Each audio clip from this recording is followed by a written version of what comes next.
La miopía degenerativa, ¿sí? Cuando nosotros pensamos en miopía, pues hasta ahora lo que hemos visto de miopía es las miopías que se corrigen con lentes de contacto, con gafas, que máximo miopías tolerables y que no tengan cambios en retina hasta 6 dioptrías más o menos. Conocen la pseudomiopía, que es la miopía inducida por dispositivos electrónicos, la mayoría de las veces asociada a problemas acumulativos, que eso pues hay mucha tela que cortar allí porque todavía se está escuchando el boom de la miopía y del control de miopía. Ustedes han escuchado todo lo que está encaminado al control de miopía, aunque vemos algunos disidentes del control de miopía, porque pues tiene mucho que ver con el desenfoque periférico, la limitación del crecimiento de la longitud axial, el control de la acomodación, el estimular a que el niño desarrolle muchas actividades en campo abierto, porque está descrito que la radiación ultravioleta de alguna manera beneficia a que la longitud axial se sostenga un poquitico, pero no podemos negar que hay un componente genético, un componente hereditario, que por más que hagamos todo este despliegue de control miopía y todo este manejo, si el paciente tiene mamá y papá miope, o mamá miope, papá miope, sí o sí va a ser miope, ¿sí? Entonces, pues este es un tema del que nos cuidamos nosotros mucho. Uno a veces encuentra optómetras que hipocorrigen las miopías, entonces el muchachito con problemas en el colegio porque no ve, porque los tienen hipocorregidos. Y yo creo que para este caso de la miopía ustedes deberían leer bastante y revisar todo lo que tiene que ver con el manejo de la miopía, más que todo en niños. En adultos, una vez está instaurada, ya las probabilidades de progresión son mínimas, ¿sí? Pero en los niños, una vez se identifica, pues aquí viene como la carrera de entonces cómo voy a manejarlo. Ok, ustedes saben que en los niños el defecto de refracción esperado, contando con un proceso de metropización, lo hablamos en tercero alguna vez, y es que es normal que hasta los 3 años, ok, gracias, que hasta los 3 años haya una hipermetropía y un astigmatismo, ¿cierto? Y que más o menos sean como la misma cuantía, es decir, esperamos una hipermetropía de 2 dioptrías y un astigmatismo también a ese nivel, pero con la elongación del globo ocular, el crecimiento del globo ocular, pues se supone que a los 5 años más o menos ya no debería aparecer nada. Eso sí se da su proceso de metropización normal. Vuelvo y repito, el componente hereditario no se puede negar. Entonces, si un paciente tiene familia miope, es muy probable que sea miope. Ok, la miopía degenerativa tiene unos elementos claves, es decir, yo solo puedo declarar un paciente con miopía degenerativa o miopía patológica solo cuando evidencio cambios en retina. Si no evidencio cambios en retina, simplemente se llama miopía, ¿sí? Entonces aquí hay como una pequeña clasificación de las miopías. Las miopías simples, ya sea axial con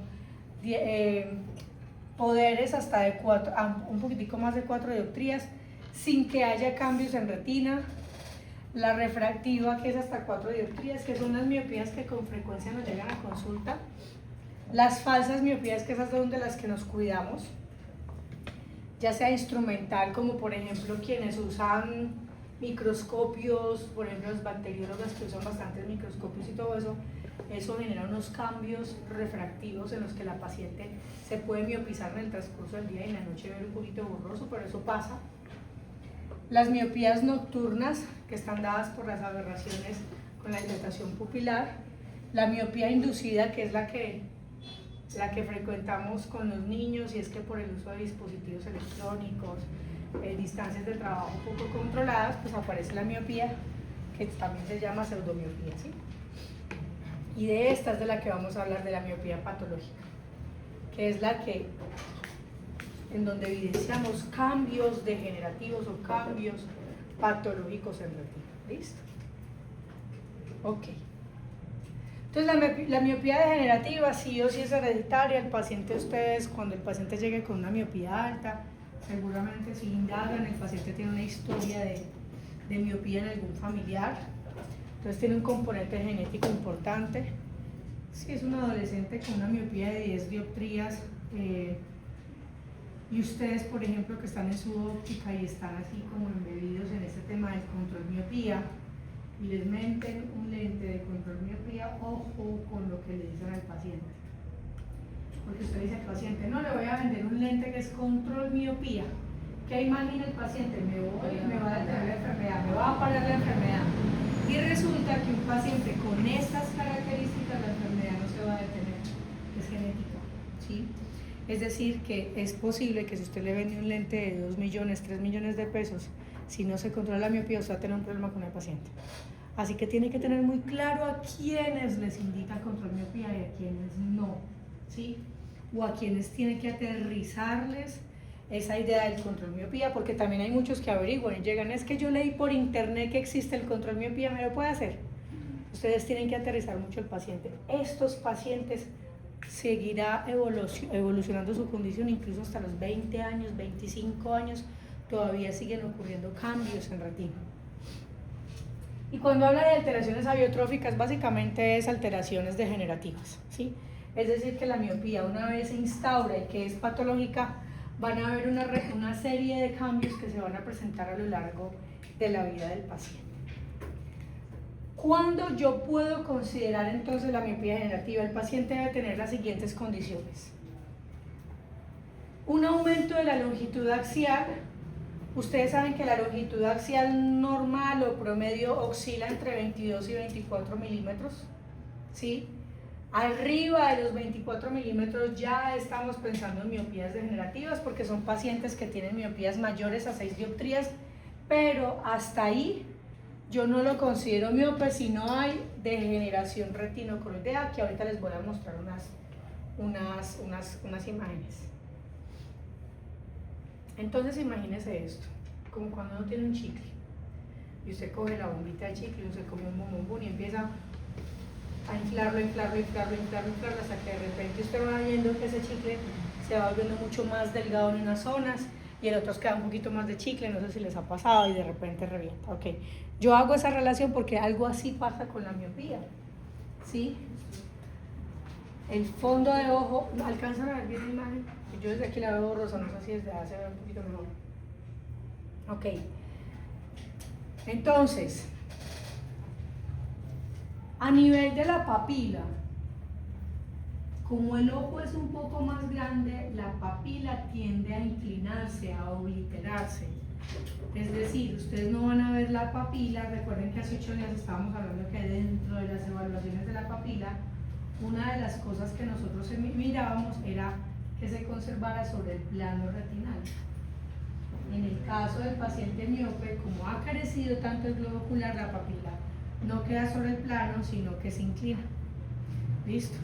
Entonces, ahí por ejemplo ustedes ven una papila ovalada, más que todo vertical, es decir, es más angosta, pero más alta.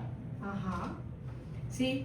Los bordes se pueden apreciar, sí se pueden apreciar, porque incluso desde el más distante se alcanza a ver un anillo blanco que la delimita, pero, por ejemplo, en ese caso de ese paciente, esa papila, se confunde ese anillo que delimita la papila con la atrofia peripapilar. ¿Sí ven la atrofia lo extensa? Es decir, ¿qué está pasando con esa atrofia?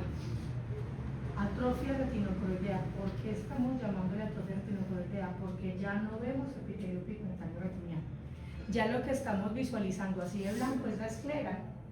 Es decir, que las dos capas anteriores están adelgazadas. ¿Sí me estás haciendo entender? ¿Sí? Ya, o sea, no se alcanza a ver el epitelio pigmentario porque de tanta elongación que hubo, el epitelio se va adelgazando tanto que se va volviendo translúcido y me permite visualizar la esclera. Por eso es una atrofia retinocoroidea.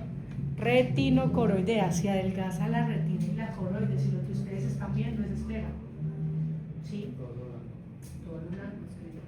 Listo, ok. Entonces la papila se inclina, se vuelve más ovalada, se aplana temporalmente. ¿Por qué se aplana temporalmente? Ustedes recuerdan, lo vieron con la profe Carol de pronto, la forma como se divide la papila para describirla. Entonces, si este es el fondo de ojo, esta es la papila, esta es la excavación, arcada vascular superior, nasal superior, nasal inferior, ¿cierto? Yo puedo definir por cuadrantes las zonas. ¿Cuál es el centro? ¿La mácula o la papila? Las mismas arcadas se lo dicen. El centro es la papila. ¿Sí? Mire que es arcada nasal superior, arcada temporal superior, arcada temporal inferior y arcada nasal inferior. Entonces, cuando dice aplanado temporal, ojo que habíamos hablado del polo posterior. Hace 8 días les dije, ¿cuál es el polo posterior? La zona que está entre la arcada temporal superior, arcada temporal inferior, papila y lo que se alcanza a percibir de algo de retina periférica. Esto sería polo posterior. Si yo mirara eso y cogiera como un huevito, como que imagínense que ese ojo es un huevito, este polo posterior corresponde al culito del ojo, ¿cierto? Ok. Ahora sí, si el ojo se elonga, ¿sí? Lo que se distiende principalmente es esta zona, el culito del ojo. Por eso es que cuando ustedes ven la papila, la ven inclinada, es decir, la ven como metida hacia allá, y hay un aplanamiento temporal, es decir, en esta zona, que es la zona temporal a la papila, ya no será plana con respecto al plano retinal completo, sino que ya será más indentada, más prominente. Esto hace que los vasos acá se vean como si esto fuera más hacia el fondo. No sé si me estoy haciendo entender con esto.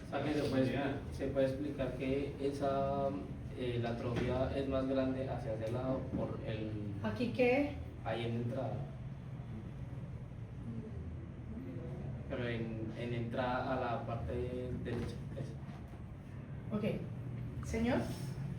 Por eso es que se explica que esa parte, la partecita que se ve más blanca hacia allá es debido como a ese hundimiento. Claro, claro. Entonces imagínense que esa es la parte que más se estira. Entonces normalmente las atrofias peripapilares son más frecuentes temporales, porque es la zona que más se elonga, ¿sí? Es más, si ustedes son buenos observadores, miren el trayecto de los vasos que están en el borde de la papila temporal. ¿Cómo se ve? Se cambia el trayecto. Rectilíneos, cambia su trayecto, se vuelven rectilíneos. Miren que ya no tienen como este calibre, sino como se ven. Derechos. ¿Por qué? Porque ellos están dirigiéndose en esa zona de elongación, ¿sí? Entonces, por eso, esto es más, yo creo que la más fácil para nosotros es cuando yo reconozco que hay un aplanamiento temporal en la papila, cuando veo que la trayectoria de los vasos en la zona temporal se vuelve muy rectilíneo, sí, como si algo los estuviera traccionando. Listo. Ok, bueno, no sé si alcanzan a ver, ustedes recuerdan que el borde que delimita la retina y el epitelio pigmentario del anillo neural en la papila se llama anillo escleral de Elchin. ¿Lo recuerdan? No sé si aquí lo alcanzan a ver, pero este borde muy blanco, que es una línea delgadita muy blanca, ¿sí? En el fondo de ojo normal se ve un poquito mejor, pero aquí usted lo alcanza a reconocer. ¿Qué significa? Ese es el anillo escleral de Elchin, es normal. Ya se los escribo. Elchin, E-L-S-C-H-I-N-G. Anillo escleral de Elchin. Ese anillo escleral es anatómico, es normal. E-L-S-C-H-I-N-G. ¿Sí? Ese anillo escleral es anatómico, es normal. ¿Qué les está diciendo? Hasta ahí llega el epitelio pigmentario retiniano y de ahí al centro, anillo neural. Creo que la semana pasada hice el dibujito, ¿sí? Pero voy a volverlo a hacer.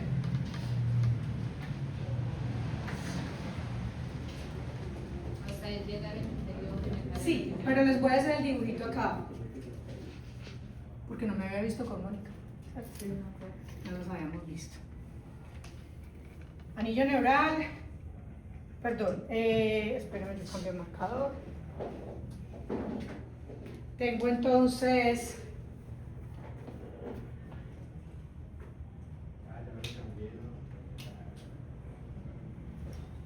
esclera, que ustedes saben que la esclera en esta zona está perforada, ¿cierto? Que es lo que denominamos o conocemos como lámina cribosa, que es la que nos permite como ese paso de los axones de las células ganglionales, ¿cierto? Hacia arriba sigue la coroides, vamos a dibujarla aquí, vascularizada, coroides grandes vasos, Haller, medianos vasos, Haller, y coriocapilar, que es más, vasos más angostos, más pequeños. Y luego tenemos el epitelio pigmentario retiniano, que es una capa única de células con mucho pigmento. Listo. Y ya aquí tenemos los fotorreceptores bipolares y ganglionares, sí, que son las células que finalmente de las ganglionares salen los axones y van llegando aquí, perdónenme ahí el sonido.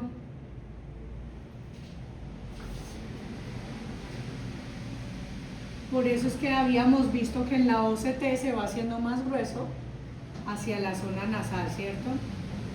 Listo. Y lo mismo pasa de aquí para acá, ¿cierto? Esto sería como la excavación, ¿cierto? Listo. Y por acá deberían emerger los vasos para la retina. Listo, ahí vamos. Entonces, ¿cómo ustedes reconocen la papila, el anillo escleral de Eschi? Más o menos coincidiendo con esta zona, que es donde termina el epitelio pigmentario retiniano e inicia el anillo neural, que es lo que se conforma el nervio óptico. Ahí se ve el anillo escleral del chin, por eso es que es el que lo delimita, el borde, ¿sí?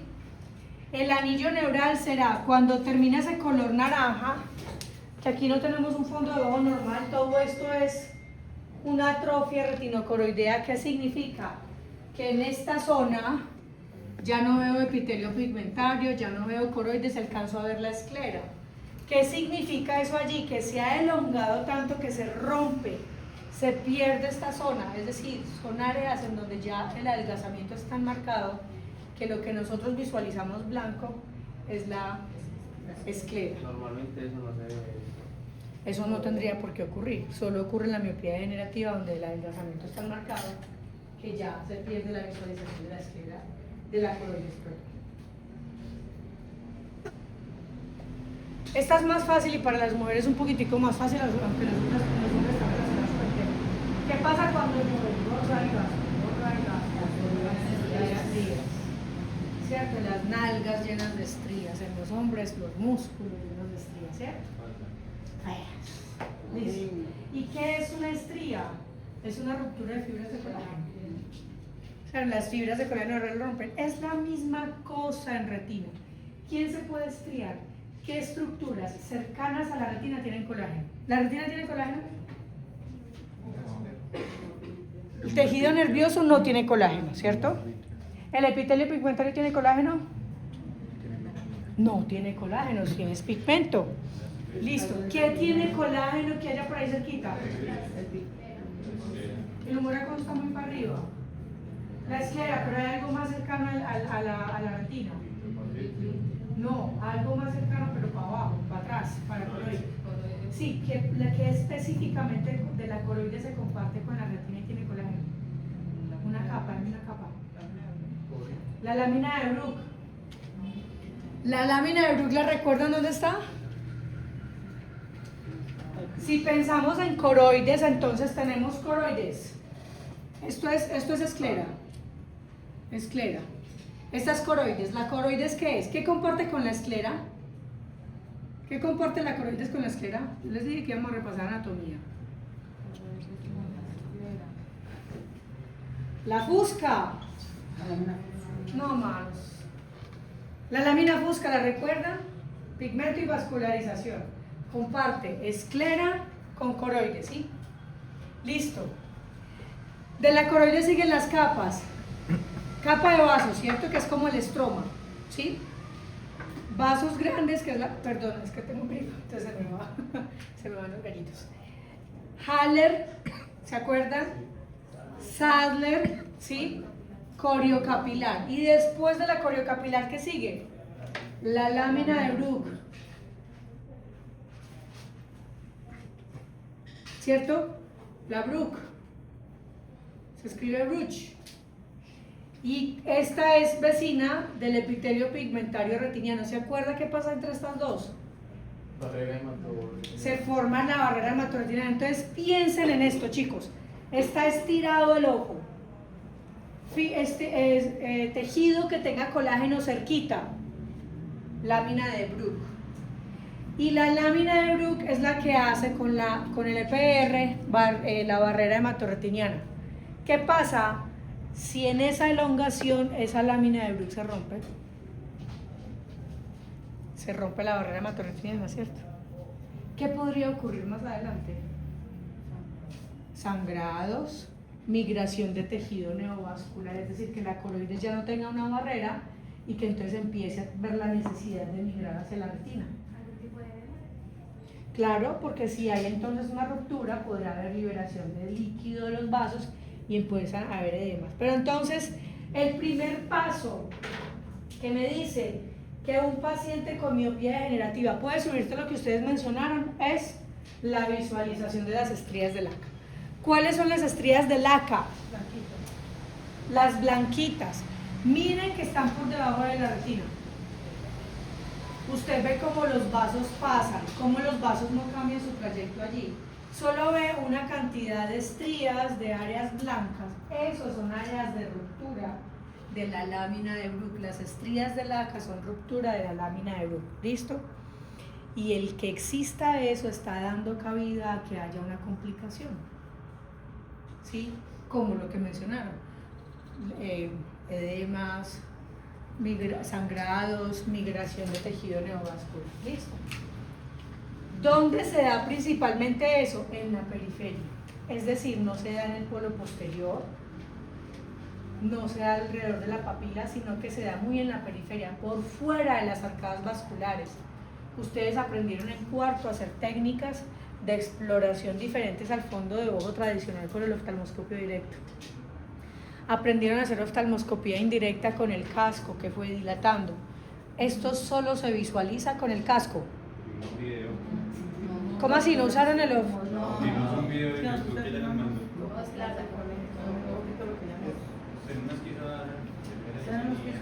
No me responsabilicen a mí. Espere. No hicieron oftalmoscopía dilatando, poniendo un casco con un lente de 20. ¿Cuál casco? Como en la lámpara ahí con el lente. Con la lámpara ahí. No, sí tenemos mucho nivel, profe, porque no. Sí dilatamos y usamos un lente, pero no muy lindo.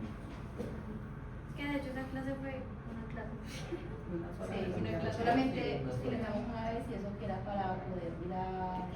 Ok, hagamos una cosa. Fondo de ojo, o los que no encontramos de pronto que la fobia, que es con ese guitarra, pero que como al menos poder ver los pedacitos.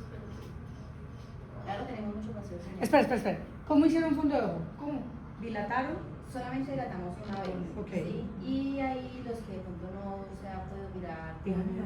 Para saber hasta No,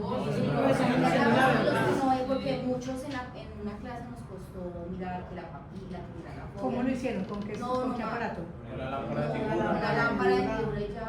Con la lámpara de lentes de presentación. Ok, hicieron algo muy importante porque eso es muy difícil de hacer. Ese lo hicieron. Pero ese lo hicieron, es complicado, sí. Porque si usted tiene pulso de maraquero, olvídese. Y ya uno utiliza estos 3 dedos para apoyarse sobre la frente, poner el lente y ya con la hendidura, bueno, ok. ¿Con el casco lo hicieron? No. Ok, ¿podríamos planear una práctica con el casco? Por favor, listo. ¿Ustedes qué clase tienen después de esto? Ay, ¿cómo los va a mandar los ciegos para proveer? Después de algo que nos En la tarde, profe, estamos libres. O los lunes también. Lunes, podemos- ¿A qué hora los lunes? todo el día.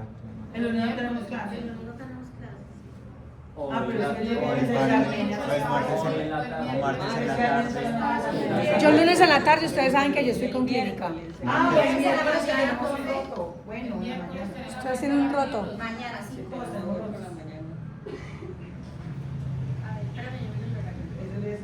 Muéstrame el horario del viernes. Salimos a las 8 y entramos a la 1 y algo.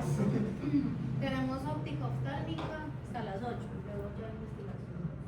Las 10 minutos pasan de la 1:15. De 8 a 1. Déjenme cuadrar, ¿sí? Déjenme cuadrar, pero puede ser que en ese espaciecito entonces hagamos oftalmoscopía, porque acuérdense que me toca pedir instalaciones, o un salón, o la Que no se clínica ocupa. abajo, me toca pedir... ¿Ustedes tienen gotas? ¿Les sobró de lo del semestre sí, pasado? sí. El dilatado, para dilatar. Sí, sí. Le sobró, listo. Entonces con eso está bien. Y ya yo traigo el casco, ¿sí? Y ese día programamos para que ustedes traigan el oftalmoscopio directo. Listo, de tal manera que hagan las dos porque ya se quisieron con lámpara andina. Y si fuera con lámpara andina me tocaría pedir un espacio más grande y es más difícil para mí porque no tengo la asignación. Usted sigue siendo la representante, ¿me acuerda? Sí, eso le iba a preguntar, profe. ¿Estamos hablando que sería para mañana o sería? No, para mañana no porque me toca Pero se no pedir. van a esperar de 8. No sé, por eso déjeme, acuérdeme de tal manera que yo revise si puede ser que después de la incapacidad venga el programa eso. Listo. Pero entonces ya me queda como tarea, ¿sí? Porque es importante. Pues no sé, por ejemplo con Pablo, él pidió una lámpara de la presta en la clínica y la subimos sobre el ascensor y la pusimos En el salón. una sola, y ya con un celular nos encargamos de proyectarlo allá y todos íbamos viendo y así aprendimos también mucho mejor. Si lo podemos hacer con ambas. ¿sí? Para hacer el de la lámpara. Para en caso de que tengamos el tiempo para hacerlo con el dos. Déjenme, yo pienso y organizo y miramos entonces. Listo. Sí, porque como les decía entonces, la oftalmoscopía que nos permitiría ver periferia sería oftalmoscopía indirecta con el casco, el lente de 20, para poder hacer indentación. Resulta que yo para poder ver periferia necesito dilatar muy bien al paciente y hacer o con el dedo o un aparatico que viene con una espátula, apretar. ¿Qué estoy haciendo? Ojo, sí, piensen que esta es pupila, esclera, retina, pero yo estoy en la periferia.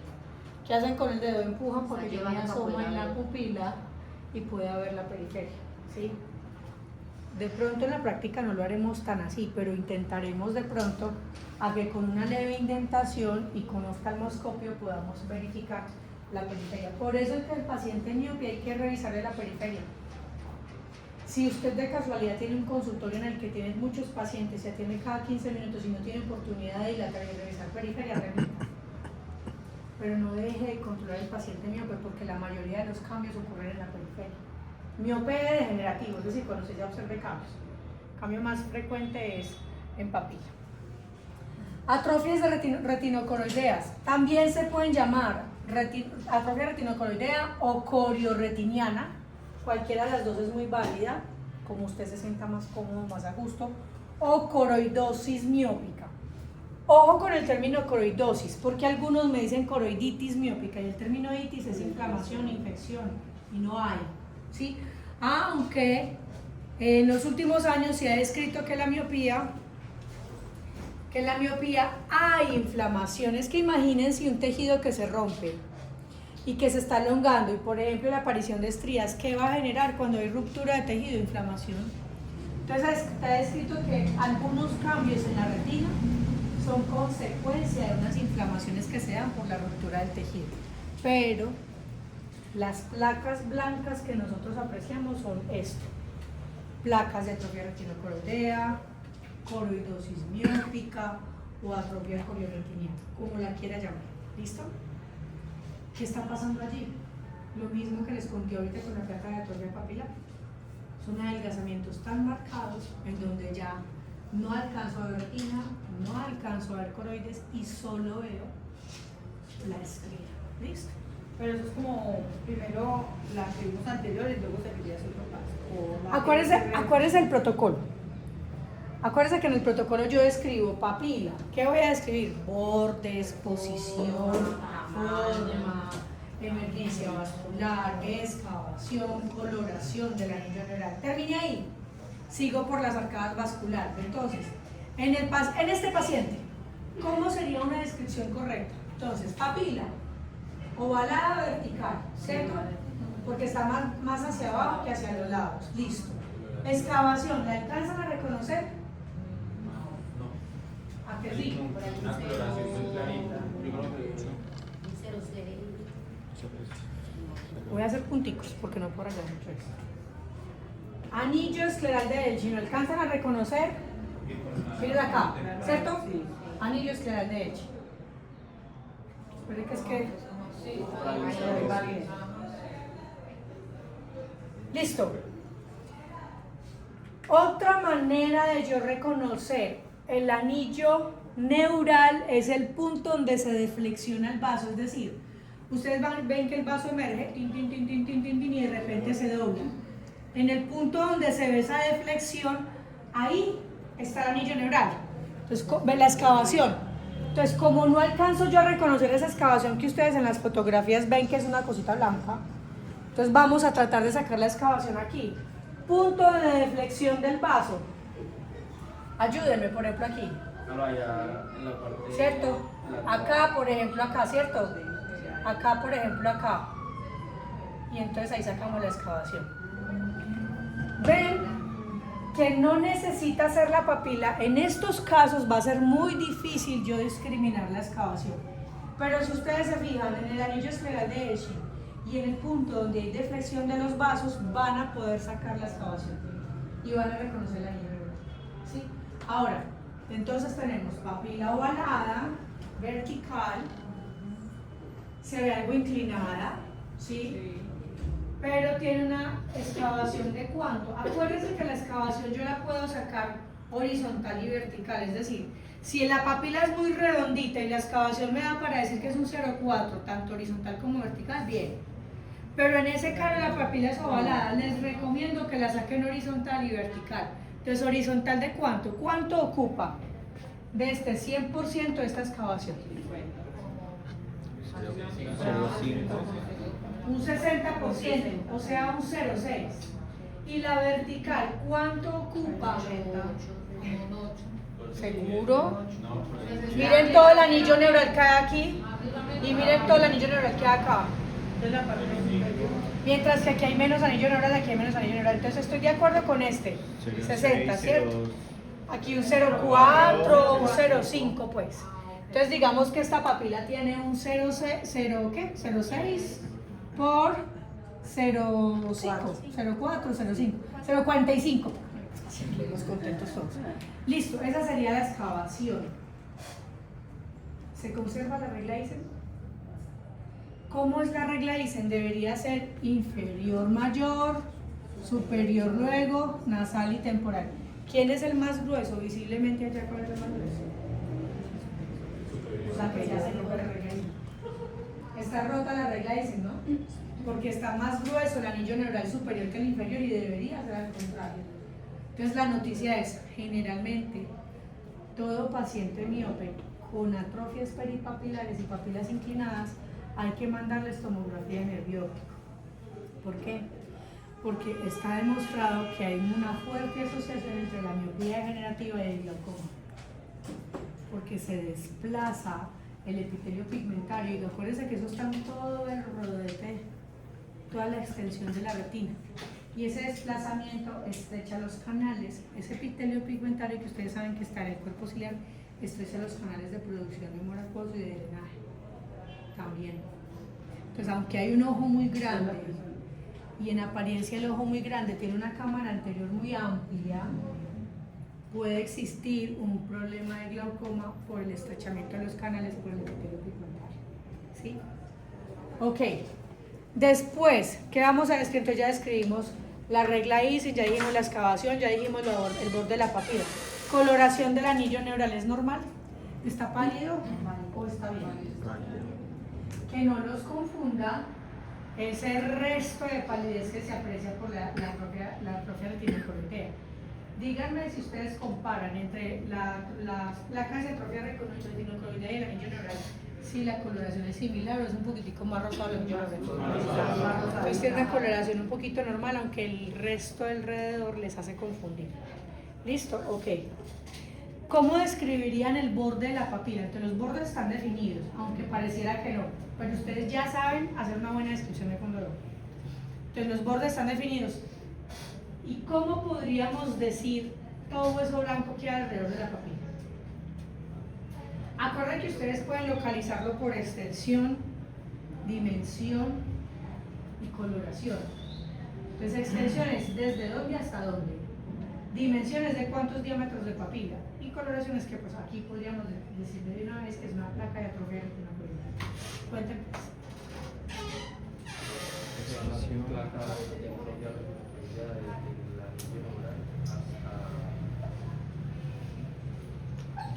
Las arcadas nasal, arcada nasal. Ok, hagamos una cosa. Primero describamos entonces papila. Seguimos todavía en el protocolo que es papila, ¿cierto? Entrada.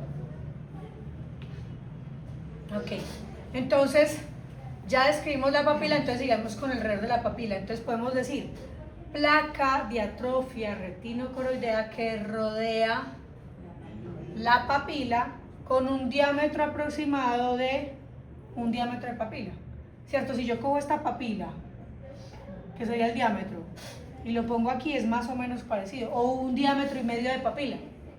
Ya es una dimensión muy subjetiva, es decir, usted le pone más o menos así.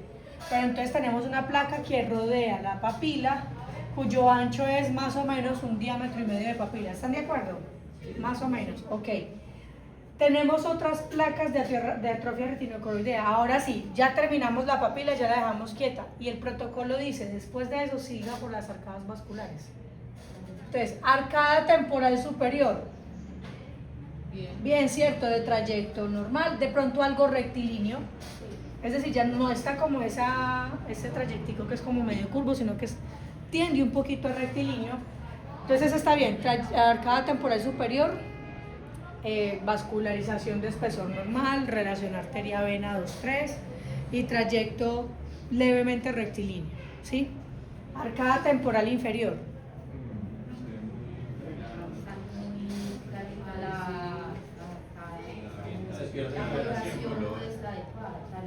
Ok, entonces se ve, pero cuando hablamos de coloración hablamos de que de epitelio pigmentario retiniano. Entonces, epitelio pigmentario retiniano adelgazado. Sí, listo, que me gusta eso, porque se ve más pálido incluso que esto. Aquí se ve el color normal y por acá ya se ve como más pálido. Entonces está muy válido que mencione que el epitelio pigmentario se ve muy adelgazado en esa zona. Placas de atrofia retinocoroidea, que se extienden desde la papila por toda la arcada hasta finalizar la arcada. ¿De cuántos diámetros de papila? 1, 2, 3, 4, 5, 6, 7 diámetros de papila, ¿sí? Listo. Tenemos otra atrofia retinocoroidea, área macular, ¿cierto? Y tenemos una placa, pueden serlo aislada, ubicada sobre el área macular de más o menos unos 2 diámetros de papila, ¿sí? Esa es una muy buena descripción. Listo. Entonces los vasos estamos viendo los que son medio rectilíneos. Creo que las atrofias que hay por ahí como temporal que son chiquititas también se describen. Sí, las puede escribir. Entonces puedes ir con algunos focos dispersos menores a un diámetro de papila, cercanos al área macular, pero más dirigidos hacia el fin del polo O sea, que posterior. hay como cúmulos de pigmento, ¿no? Ahí hay unos acúmulos de pigmento, también los puede escribir si usted se quiere dedicar a hacer una muy buena descripción, lo puede decir. Algunas tienen algunos excesos de pigmento o acúmulos de pigmento. Muy bien, listo. Ok, bueno, ¿alcanzan a diferenciar entre los vasos de retina y los vasos de coroides?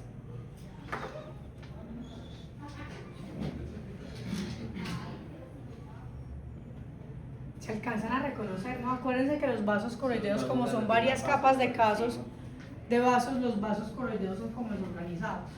Los únicos que sí están organizados son los vasos de la retina. Entonces, nos damos cuenta primero por la forma de la distribución y segundo nos damos cuenta por el cambio de coloración.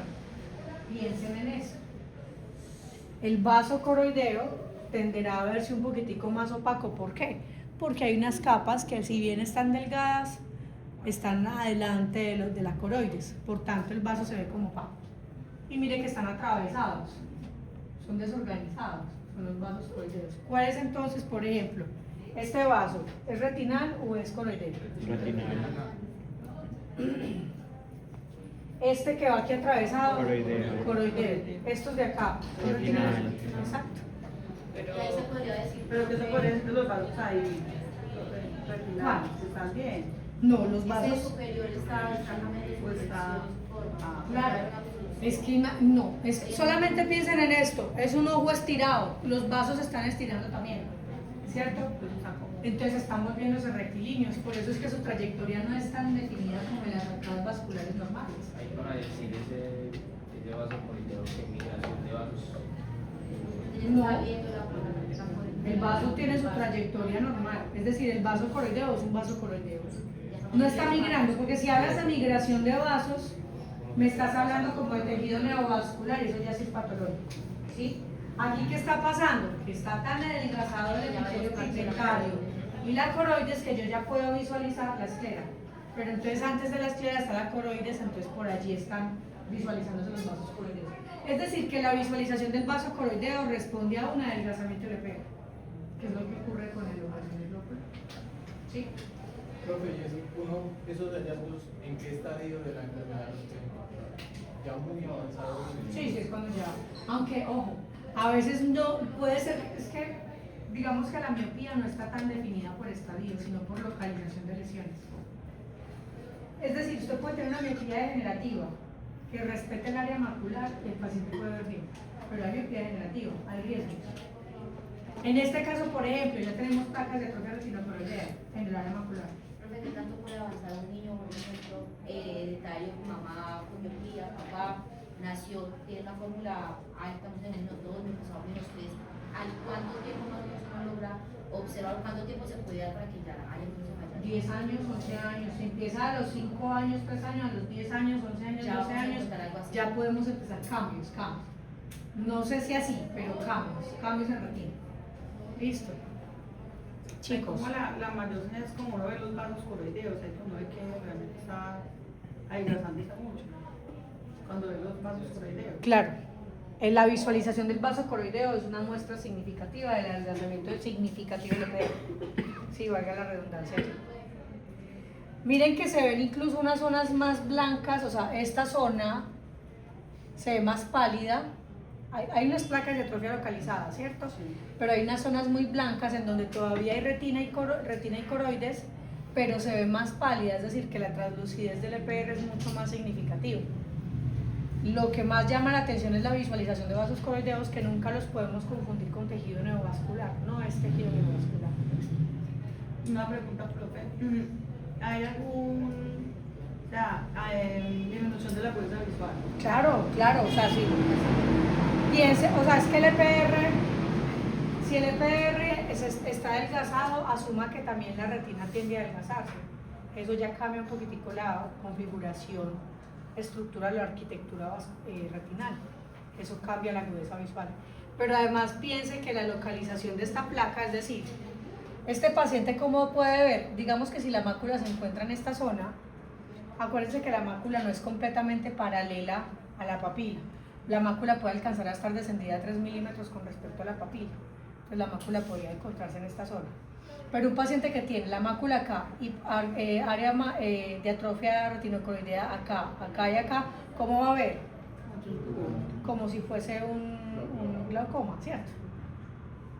Entonces eso va definitivamente a limitar la visualización, la visibilización, ¿sí?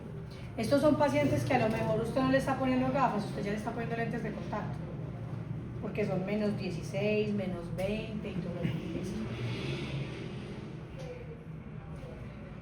Borrador, para limpiar es así, sí, listo. Ok, Hay otra cosa que se llama pigmento lúteo. Yo aquí sí tengo que echarme la culpa y es de cuando yo les hablé a ustedes de retina, nunca les dije que la mácula se llamaba mácula lútea. ¿O sí les dije? Ok, la mácula se llama mácula lútea. Ya les dije. Sí, ya, liberé mi pelo. Y la mácula lútea se llama lútea porque ella tiene un pigmento especial que es el pigmento lúteo. Ese pigmento lúteo es amarillo. Normalmente no lo visualizamos, ¿por qué? Porque el epitelio pigmentario retiniano es tan grueso que se nos pierde la coloración amarilla.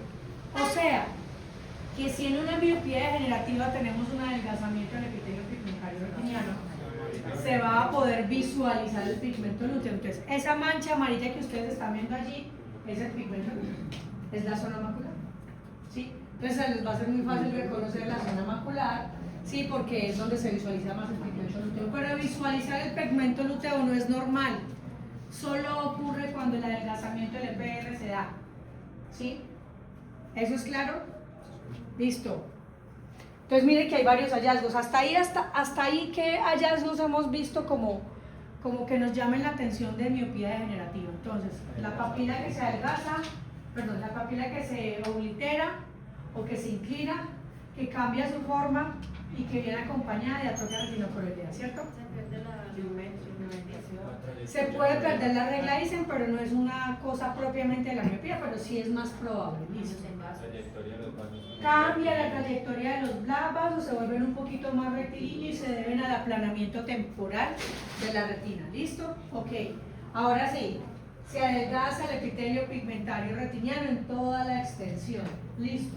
Ese adelgazamiento del epitelio pigmentario retiniano que va a ocasionar, ¿qué va a ocasionar el adelgazamiento del EPR? Pigmento.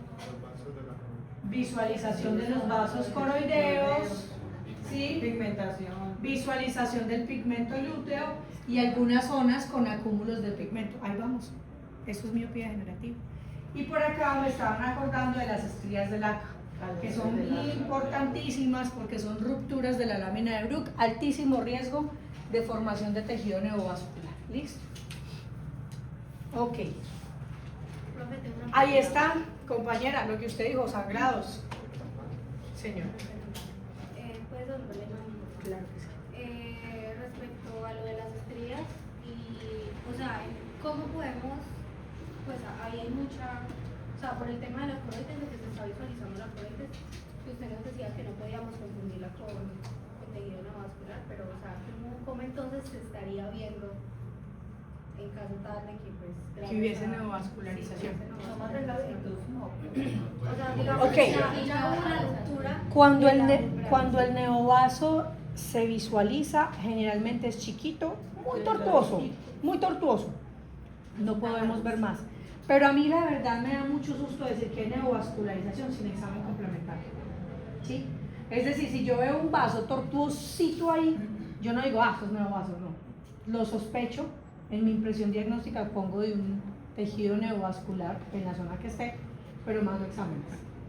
¿Qué examen sería, pero basado en lo que menciona, qué examen sería ideal para reconocer si el vaso es neovaso?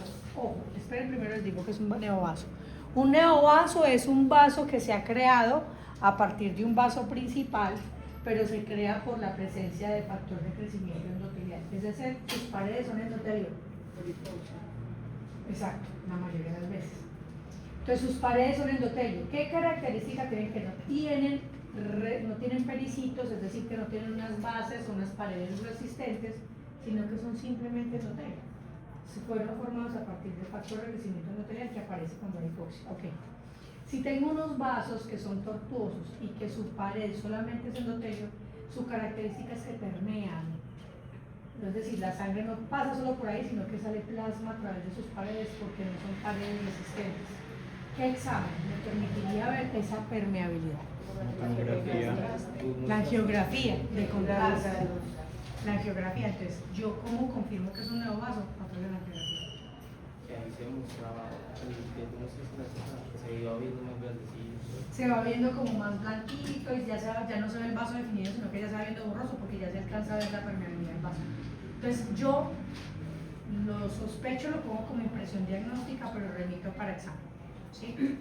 Ahora, ¿Qué pasa con la angiografía? Que como tiene aplicación de medio de contraste puede generar reacción alérgica, eventos adversos y puede, en pacientes con esos diabéticos que ya tengan problemas renales, está contraindicada. Entonces, hay otra alternativa, que es la angio-OCT. La angio-OCT es una tomografía que también tiene un módulo que mide la autofluorescencia del vaso. Entonces, ahí podríamos visualizar que los vasos son tortuosos y son autofluorescentes, pero no visualizaría permeabilidad vascular, porque como no aplicaron medio de contraste y el angio-OCT solo mide la autofluorescencia del vaso, no mide la autofluorescencia de la sangre, solo el vaso. Entonces solo nos visualiza los nudos de vasos. También sirve como insumo, pero el ideal sería angiografía. No sé si con eso respondí. Sí. Igual, a medida que vayamos viendo toda esta asignatura, voy a ir mostrándole vasos, angiografías, y vamos a mostrar tomografías, y les voy a mostrar varias cositas que ya ustedes van diciendo, ya sé reconocer los nuevos vasos. Sí. De pronto hay algunos neovasos en esa área. No, ahí no hay Todo nuevos. es- Ahí es. Vasos de la retina rectilíneos, visualización de los vasos coroideos, visualización del pigmento lúteo y atrofia retinocoroidea. Eso es lo único que usted debe ver. Profe, en el caso de que sean neovasos, se verían como por encima de los vasitos de la retina, de las arcadas y eso, o no Ya nos necesariamente. podemos Es muy cerquita. Aquí no, espera. Ya les voy a mostrar. Es que depende de donde se presente. Entonces, si el neovaso es en retina, pues se van a ver en esa zona, ¿cierto? No, pero sabe que por eso es que me gustan tanto ustedes. Precisamente por eso, porque permiten que sean eso, que no se quedan ahí callados como entes en modo avión. Depende de donde se presenten. Por ejemplo, aquí hay sangrados. Basados en la visualización, lo que usted alcanza a apreciar, ese sangrado está intrarretinal, preretinal o subretinal. Subretinal. Si es subretinal, ¿quién está sangrando? Ahí hay probabilidad de tener una vascular coroideo. Incluso hay estrellas por la Hay apertura de la estrellas, retina de sí. Bruch. Eso es lo que me dice que se está rompiendo la barrera hematoretiniana y que en unos días ese paciente va a hacer una membrana neovascular coroidea. Membrana neovascular coroidea es una cantidad de tejidos neovasculares que surgen de la coroides y migran a través de esas estrías de laca, que son rupturas de la barrera hematoretiniana, hacia la retina. Pero ese sangrado es eso. La consecuencia de las rupturas de la lámina de Bruch, y hay vasos coroideos rasgándose o rompiéndose, ¿sí? Eso sí muy fácil de reconocer, ¿cierto? Esto ya son casos bastante complejos.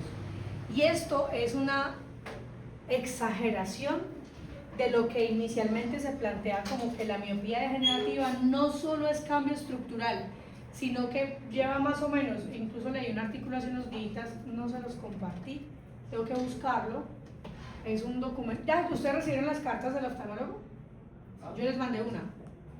Eventualmente les voy a mandar cartas de oftalmólogo. Hay unas oftalmólogas que yo sigo, que son retinólogas, son especialistas en vitrio y retina, y ellas a veces mandan carticas, me mandan carticas. Y esas carticas a veces son chistosas, a veces dicen cosas, pero tienen temas y elementos que ustedes van a comprender. Y tienen artículos, citan artículos, entonces se los mando para que ustedes le peguen una leidita y se vayan como instruyendo al respecto. Entonces, con ellas leí que la miopía degenerativa, ya está demostrado que la miopía degenerativa tiene un componente inflamatorio. Y que después de toda esa ruptura de ese tejido, pues muchachos, hagan de cuenta, yo me corté acá, hubo una ruptura de un tejido y lo siguiente que ocurre es inflamación. Entonces se ha demostrado que la evolución y la progresión de estos cambios retinocoroideos son consecuencia de una inflamación de retina por esa elongación del globo ocular. Entonces adivinen qué están haciendo, muchachos. Están aplicando corticoides intravítreos para detener el proceso inflamatorio. Por tanto, están pensando en detener la progresión de la miopía con esto, con inyecciones intravítreas de corticoides. Es decir, hay que tener eso aquí muy presente, porque existe la posibilidad de que cuando usted vea a un paciente miope superior a 6 dioptrías con indicios de placas de atrofia retinocoroidea, remitan al retinólogo. A ver si de pronto ese retinólogo es inquieto, ha estudiado, tiene actualización, porque yo la Actualizó. verdad en este momento no he visto todavía que los retinólogos lo hagan aquí. Una pregunta. Sé que lo están haciendo en España, que empiecen a aplicar terapia antiangiogénica pero intravítrea con corticoides y que eso sea un insumo para detener un poquitico la progresión de la miopía. ¿Estas rupturas pueden producir algún tipo de cicatriz? Algo así? Estas son las cicatrices, o sea, todo lo que usted está viendo ya es como cicatriz. No lo vamos a llamar cicatriz porque tiene un nombre, ¿cierto? Listo. Ahí está su bendita neovascularización. ¿Cómo se vería? Miren que estos, cuando aplican angiografía, los vasos que son normales, ellos se muestran en su camino, pero nunca se ve filtración de líquido. ¿Dónde sí hay filtración de líquido? En esta zona. Quiere decir que muy cercano al área macular hay algún tejido neovascular. Eso sería. Esas manchitas son las... No, estas. Esa manchita puede ser más bien como un infarto coroideo, que luego le sale el infarto coroideo. Bueno, para que no nos enredemos, listo. Pero esto es tejido neovascular, listo. Uno el describe tiene, obviamente quiere decir que hay tejido neovascular en tal zona. En área macular temporal inferior. Listo. Sí, porque usted dice tejido neovascular en área macular, yo me imagino como todo esto, ¿cierto? Pero usted me dice, o paramacular, es decir, no está en toda la mácula, está alrededor de la mácula, pero en la zona temporal inferior, todavía hay fobia conservada, ¿sí? Y ahí no afecta la agudeza visual.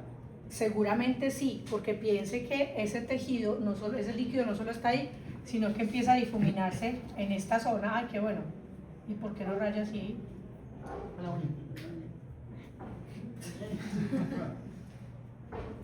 Bueno, en toda esta zona puede mostrar que hay liberación de líquido. ¿Cómo se daría cuenta usted de la extensión? Ya con la geografía es una posibilidad, pero ¿cómo usted vería que entre las capas de la retina hay líquido? Con la tomografía. Con una tomografía. Listo. Este paciente, por ejemplo, tiene la mancha de Foster-Fuchs. ¿Qué es? Hemorragia coroidea, pero este es de mala si la tuvo en toda el área macular. Ahí sí afecta. Ese sí, escotoma central. Escotoma central, es decir, yo doctora la veo, pero yo le veo el moñito, veo la blusita, pero no le veo la cara. Sí, en todo el centro. Exacto. Son personas que empiezan a mirar, vea, si yo la veo, pero si miro como un poquitico para allá, la veo como por acá. Si ellos empiezan a cambiar la posición del globo ocular para ocupar. ¿Qué agudezas visuales alcanzan a un paciente así más o menos? No, 2400, escotoma central. 20. No, mucho menos, 20.200, 22.000. Que entre otras ustedes en baja visión van a aprender a cuantificar la agudeza visual con cartillas especiales para cuantificar la agudeza visual, que es muy importante. ¿Qué están viendo aquí? Entonces, estrías de laca, y algo nuevo que pueden ver son desgarros de retina. Ese desgarro de retina es un desgarro muy típico en los pacientes miopes, que es el desgarro en herradura. Parece una herradura, lo que le ponen a los caballitos en las uñas. ¿Sí? Ese desgarro de retina, muchachos, ¿qué es? La retina se rompe por la elongación. Y si se rompe, y miren que es en la periferia, yo ahí no estoy parada cerca del área macular, esos vasos periféricos, muy periférico, incluso muy cercano a la ola serrata. Si yo veo un desgarro retinal, muchachos, lo más probable es que piensen que no solo es el ojo el que se está elongando, no solo es la retina, la esclera y la coroides, sino que el vítreo, que no se regenera en toda la vida, también tiene que empezar a sufrir cambios degenerativos, ¿no? Y un cambio degenerativo del vítreo, ¿cuál es? Volverse más líquido. Imagínense una gelcita, un gel que tiene que ocupar una cavidad vítrea, pues esa cavidad vítrea está ocupando mayor espacio. Se empieza a romper fibras de colágeno que saben que el vítreo tiene colágeno y empieza a volverse más líquido, por tanto empieza el paciente a referir unidades óseas. Pero en ese camino, cuando yo tengo estos desgarros de retina, ese líquido que está ahí en ese vítreo se puede meter en ese bolsillo y empieza a levantarme el resto de la retina. Por eso vuelvo y repito, si usted no revisa periferia, peca por omisión y se puede mandar. A mí me pueden demandar por omisión. porque no remití a tiempo y yo tenía un desgarro y a los 15 días hice un desprendimiento de retina y perdí mi visión. Eso es omisión. Entonces, paciente miope que usted no sea capaz de verle la retina periférica, remita para ver si tiene esto. ¿Qué pueden hacer si tiene esto? Ya te respondo. ¿Qué pueden hacer si tiene esto? El oftalmólogo, retinólogo específicamente, con un láser va a sellar, porque todavía es una herradura, no está desprendida la retina. Con láser va a sellar allí, va a generar unas quemaduras. Para pegar esa zona, el desgarro no lo va a curar y tampoco hay compromiso de la agudeza visual porque está muy periférico. Pero al menos va a sellar y evitar que el líquido se acomode allí y genere un desprendimiento de retina. ¿Listo? Sí. Profe, ahí, ¿qué papel juega la presión intraocular? ¿Qué se espera? Claro, cuando hay un desprendimiento de retina o una elongación hay una posibilidad de disminución de la presión intraocular. Pero acuérdense que también puede haber glaucoma en los miopes por la obstrucción por epitelio pigmentario retinal, por liberación de pigmento. Las dos posibilidades pueden ocurrir, ¿sí? Mire, una razón de esto, cuando nosotros hacemos oftalmoscopía vemos esto. Este es un paciente miope con una papila inclinada, y curiosamente aquí hay unos vasos que no están ni siquiera nasalizados, sino que están como temporalizados, pero es por la inclinación de la papila. Tiene unos vasos con una trayectoria rectilínea, tiene un epitelio pigmentario que está adelgazado principalmente en esta zona, y yo no podría definir nada más, pero miren este paciente cuando lo dilatan. Tiene un desprendimiento de retina.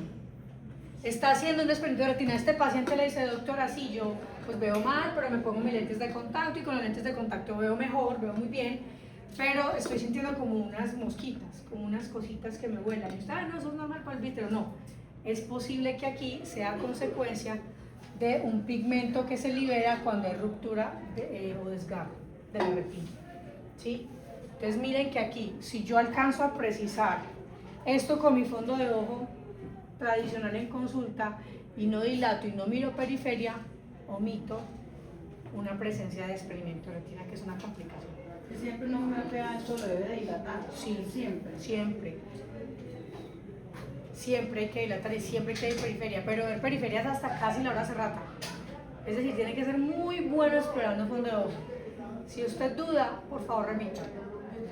Porque hay muchos pacientes miopes. Es más, les cuento una paciente, una niña de 13 años, miope, ambos ojos altísimos, hizo experimento de retina, perdió un ojo. En este hizo experimento de retina, pero lo identificaron a tiempo y pudieron hacer vitrectomía, una retinopexia, luego les contaré de los tratamientos.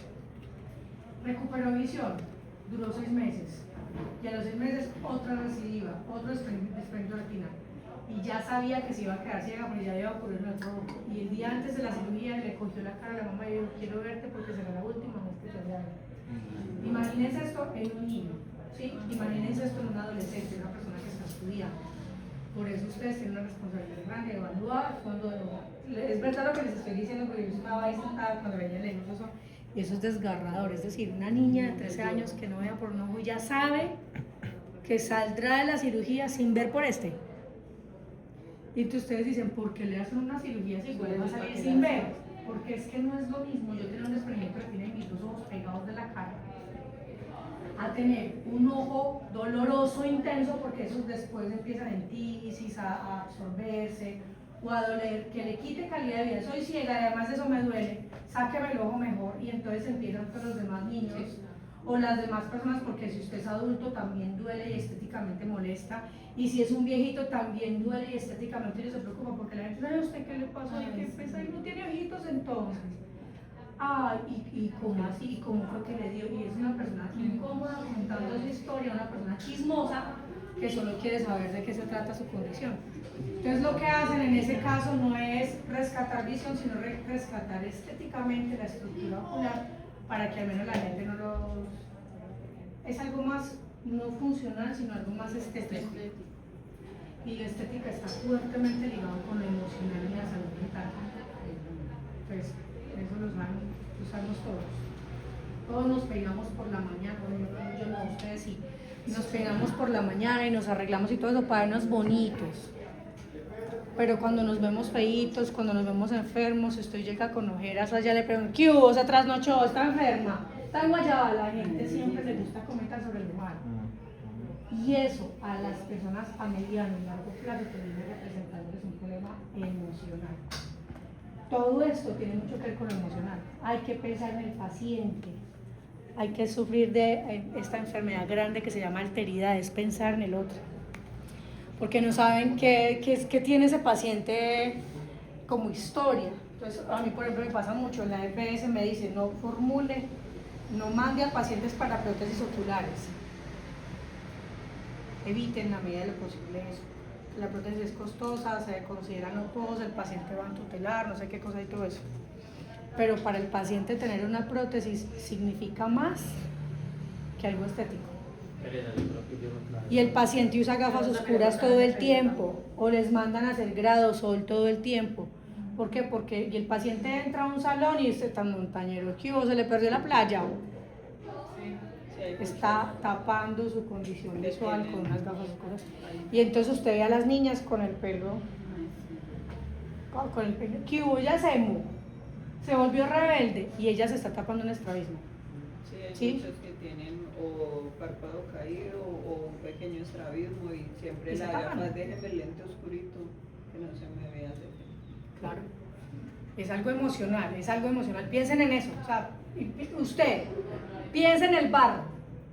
Un barro, le salió un barro. ¿Qué hace usted? Todas las maniobras para tapar el barro. A los hombres de pronto no tanto, pero los amigos están aquí, el timbre, pin, y le estripan el barro, y todo porque los conocen. Y las niñas son entonces la cosita, el sticker, la pendejadita que compran por Temu, no sé qué. Esto es estética, pero no es estética, es emocional. Entonces, eviten ese tipo de cosas porque el paciente mío pues ya tiene un problema, tiene ojos grandes. Y les dicen ojos de sapo. ¿Sí?